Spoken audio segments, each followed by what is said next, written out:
मैनपुरी की सपा सांसद डिंपल यादव सैंपई पहुंची, जहां पर बड़े मंगल के अवसर पर हनुमान मंदिर में पूजा अर्चना कर भंडारा वितरण किया। लखनऊ अग्निकांड पर उन्होंने कहा कि घटना की निष्पक्ष जांच होनी चाहिए और जिम्मेदार लोगों पर कड़ी कार्रवाई हो। उन्होंने कहा कि घायलों की सही इलाज हो और उनके परिजनों को उचित मुआवजा मिले। ओपी राजभर के सपा में टूट के बयान पर कहा कि उन्हें बात करनी चाहिए। राम मंदिर में चंदे की चोरी पर जिस लोग भाव के साथ राम मंदिर जा रहे थे, उनके चंदे की चोरी हो गई है। उन्होंने कहा कि पहले तो सरकार इस मामले को दबाना चाह रही थी। धर्म के साथ और आस्था के साथ जो भ्रष्टाचार हुआ है, उस पर सवाल उठना चाहिए। ओपी राजभर के बयान की अखिलेश यादव शिवपाल को पसंद नहीं करते हैं। इस पर उन्होंने कहा कि वो अपनी राय रख सकते हैं, वो जो चाहे बोल सकते हैं। मध्य प्रदेश के सीएम मोहन यादव के परिजनों की संपत्ति में हुई अचानक वृद्धि को लेकर कहा कि मामले की जांच होनी चाहिए। नहीं, आज हम सभी जानते हैं कि आज बड़ा मंगल का आखिरी मंगल है और जो हमारा धर्म है हमें सिखाता है कि सेवा का भाव सिखाता है, तो उसी भाव के साथ हम सब यहाँ पे आए हैं, लोगों के बीच में आए हैं। ओपी राजभर जी लगातार पार्टी टूटने की बात कर रहे हैं, जो लगातार कह रहे हैं कि सांसद बागी हो रहे हैं, सपा के भाजपा में चले जाएंगे। मैं समझती हूँ उनको बात करनी चाहिए। जो राम मंदिर में चंदे की जो चोरी हुई है, न जाने कितने चंदा जो लोग अपने भाव से आए मंदिर में, जो चढ़ावा दिया अपनी श्रद्धा के अनुसार, तो जिस तरह से पूरे राम मंदिर में जो ये घटना घटित हुई है, और पहले तो सरकार चाहती थी कि बात निकल के बाहर नहीं आए, सामने नहीं आए, और जब ये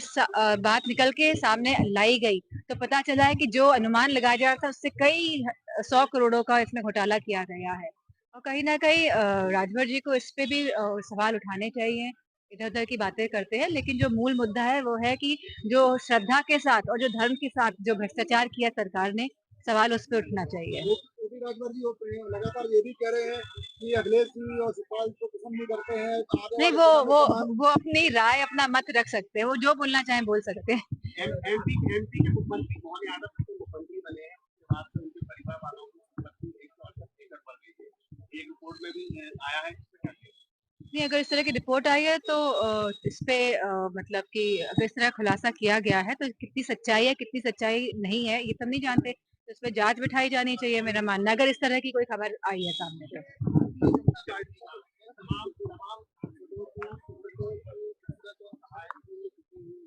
ये अपने आप में ये दर्शाता है कि लोकतंत्र में किस तरह से भ्रष्टाचार फैलाया जा रहा है। जो बाबा साहब भीमराव जी का, अम्बेडकर जी का जो संविधान है, उसको किस तरह से नष्ट किया जा रहा है, उसको किस तरह से क्षीण किया जा रहा है, ये अपने आप में दर्शाता है कि किस तरह से आप पार्टियां तोड़ के, क्योंकि ये वोट और जो ये सांसद चुन के गए, ये आपकी वजह से, भारतीय जनता पार्टी की विचारधारा की वजह से जीत के नहीं गए हैं संसद तक। और जिस तरह से सभी पार्टियों को तोड़ा जा रहा है, ये अपने आप में दर्शाता है कि ये बाबा साहब भीमराव अम्बेडकर जी के संविधान से इस देश को नहीं चलना जाना चाहते और हम संविधान को क्षीण करना चाहते हैं कहीं ना कहीं। बहुत ही दर्दनाक और दुखद घटना सामने आई है जो लखनऊ में हादसा हुआ है, और इसमें बहुत सारे छात्र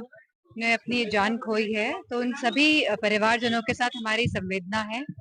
और हम चाहेंगे कि सरकार पूरा सहयोग करे, जो बच्चे अभी भी हॉस्पिटल में भर्ती है उनका सही इलाज हो पाए, और पता कराए कि आखिरकार इतनी घटना घटी कैसे, और जो दमकल विभाग की जो गाड़ियां हैं, जो फायर ब्रिगेड की गाड़ियां जल्दी क्यों नहीं पहुंच पाई बच्चों को निकलवाने के लिए बाहर। तो कहीं ना कहीं सरकार को अपने ही इन सवालों का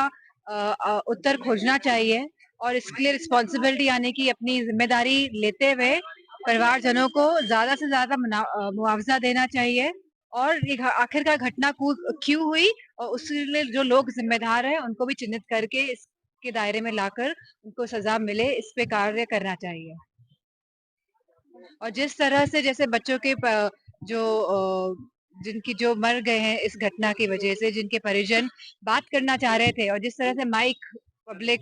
जब वो बात कर रहे थे, तो जिस तरह से मीडिया कर्मियों ने उनका माइक बंद कर दिया, तो ये अत्यंत दुखद है, और ये दिखाता है कि आजकल का जो मीडिया है वो किस तरह सरकार के हाथों में खेल रहा है।